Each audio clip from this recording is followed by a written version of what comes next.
Hello everyone, welcome to another Do-It-Yourself Tinker Tuesday, and as you can see, we have another PlayStation 5.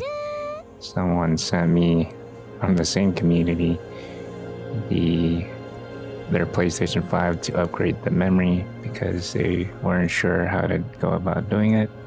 So we're gonna upgrade it with the SSD 980. I'll have a link in the description below. It's a terabyte. And I also have the heatsink that almost barely fits inside of this case. So it's a pretty straightforward procedure. I'll go through the visual steps of what to do. There is a challenging thing with having these heat strips applied to the memory.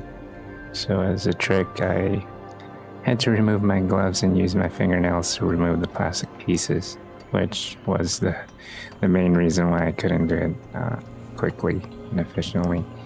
And there are screws that you do on the opposite side, 4 screws to be exact. Some people who have done this upgrade removed that metal plate and left it off because their heatsink does not fit inside of the case. If you do that, you are changing the airflow of the design of this case, and it'll probably run a little bit warmer. So keep that thing in.